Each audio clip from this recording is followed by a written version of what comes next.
दोस्तों नमस्कार। मन की पाठशाला में आपका स्वागत है। आप सबों का प्यार प्रेम इतना मिला दोस्तों कि अब हमें ऐसा लग रहा है कि जो निर्धारित टॉपिक हमें मिलते जा रहा है और आप लोगों का प्यार प्रेम जो मिल रहा है वो हमारा उत्तरोत्तर जो उल्लास को बढ़ाते जा रहा है। और आज का विषय है दोस्तों एसेट और लायबिलिटी। साथियों, मैं श्री चंद्र प्रसाद, एक शब्द जो बदल दे आपकी दुनिया का लेखक, और दूसरी किताब भी मन की पाठशाला आ रही है आप लोगों की सेवा में। साथियों, एसेट और लायबिलिटी ये बहुत गंभीर विषय है और ख़ासकर इसके बिना, जैसे शरीर में ब्लड की जो कीमत होती है दोस्तों, वही कीमत हमारा ये अर्थव्यवस्था में, जिसको अर्थ बोलते हैं, जिसको धन बोलते हैं। तो दोस्तों एक शब्द है एसेट और दूसरा शब्द है लायबिलिटी। एसेट शब्द से तात्पर्य है जो हमारा पैकेट में पैसा डाल रहा है, और लायबिलिटी से तात्पर्य है दोस्तों जो हमारा पैकेट से पैसा निकाल रहा है। तो इसको समझने के लिए सीधी सी बात है कि अब सोचिए कि हमारा स्वास्थ्य क्या है, एसेट है या लायबिलिटी? तो आप जरूर बोलेंगे ये हमारा एसेट है। ये हमारा घर जिसमें रहते हैं वो एसेट है या लायबिलिटी है? तो जिसमें रहते हैं दोस्तों वो लायबिलिटी है, एसेट नहीं है। अब एसेट क्या है? हाँ, उससे अगर हमारी आमदनी बढ़ रही है तो हमारा वो एसेट के रूप में काम करेगा। और साथियों, यदि हमारे पास इसको स्पष्ट रूप से समझने के लिए अगर आप थोड़ा सा विचार करेंगे तो इस मुकाम पर पहुंचेंगे कि हम इस एसेट और लायबिलिटी के इर्द गिर्द हम जो चल रहे हैं, इसका चलने का आखिर मकसद क्या है। तो इसको समझने के लिए हम स्पष्ट रूप से साथियों शरीर से ऊपर का भाग और शरीर से नीचे का भाग, दो चीज़ से हम आपको अपना विचार शेयर करने का कोशिश करेंगे। शरीर से ऊपर का भाग अगर ब्रेन में कुछ डालते हैं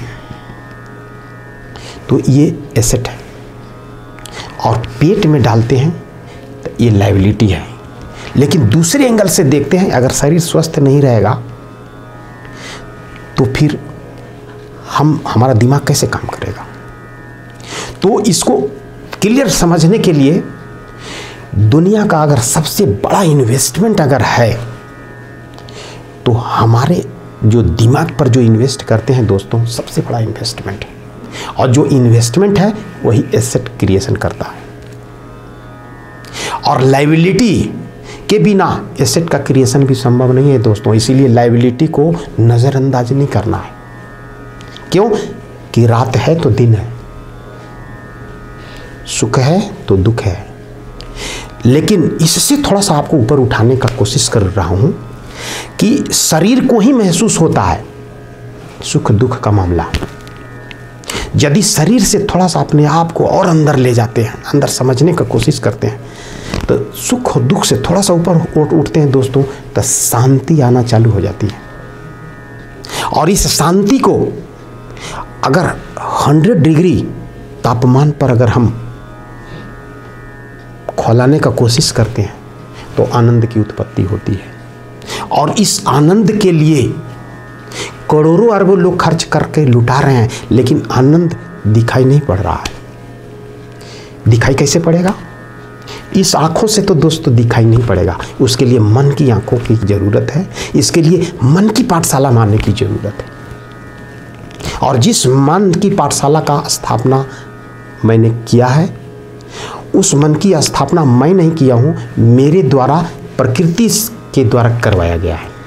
और इस मन की पाठशाला में आज बहुत बड़े बड़े आश्रम खुले हुए हैं।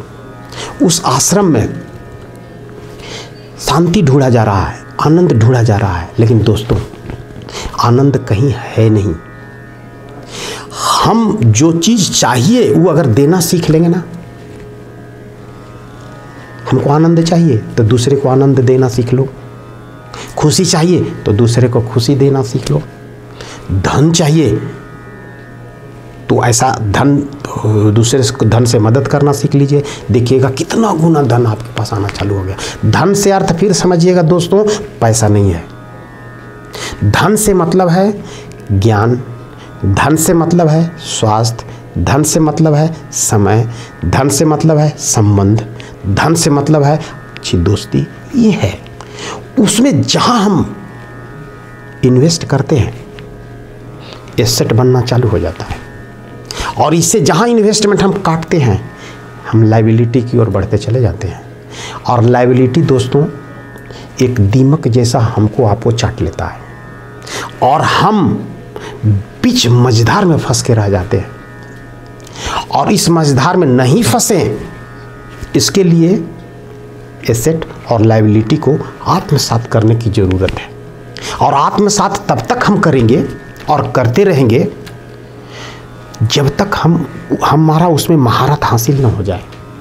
दोस्तों महारत हासिल इन द सेंस हम जितना बार इसको दूसरे को देने में, दूसरे में हम बांटने में इसको हम लगाते हैं, उतनी पारंगत हमारी होते जाता है, रास्ता मिलते जाता है और एक ऐसा रास्ता चल के आता है। उसको थोड़ा सा स्पष्ट समझाने के लिए मैं एक छोटा सा डेमो के रूप में करना चाहूँगा। दोस्तों हर किसी को मालूम है कि दूध में घी है कि नहीं? आपका जवाब होगा हाँ। दोस्तों लेकिन क्या घी दिखता है? नहीं, लेकिन है तो। लेकिन दोस्तों उसका प्रोसेस है। प्रोसेस क्या है? दूध को गर्म करना, उसमें जोरन मिलाना, जोरन के बाद निश्चित तापमान तक वेट करना, तब जमता है, फिर उसको मक्खन मथना, मक्खन को फिर जलाना, जलाने के बाद उसमें से वेस्टेज निकालना। इतना सारा चीज़ करने के बाद घी का कीमत बढ़ जाता है दोस्तों।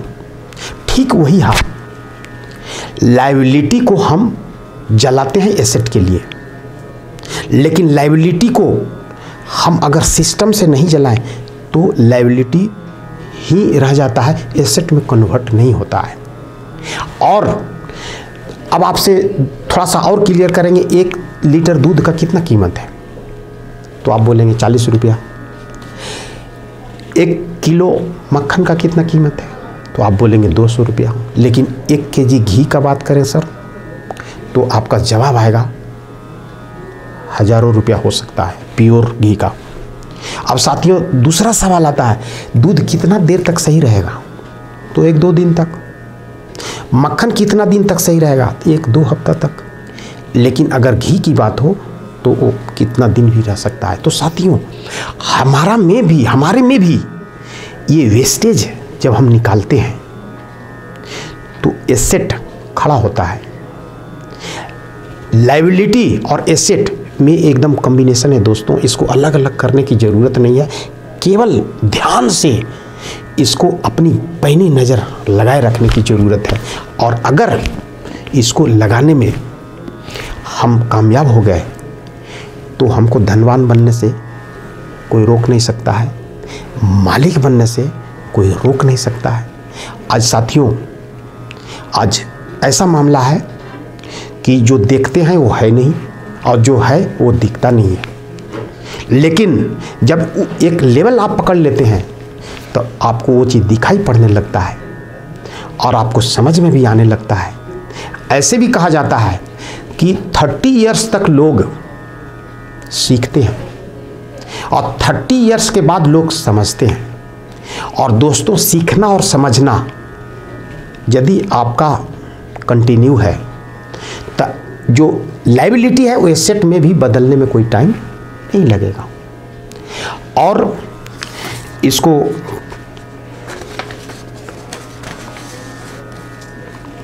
क्लियर अगले एपिसोड में करूंगा और इस विश्वास के साथ कि आपका प्यार प्रेम, आपका स्नेह का मैं शुक्रगुजार हूँ। धन्यवाद। बने रहें TheTimesMedia.com पर। आप हमें फेसबुक और YouTube पर भी देख सकते हैं।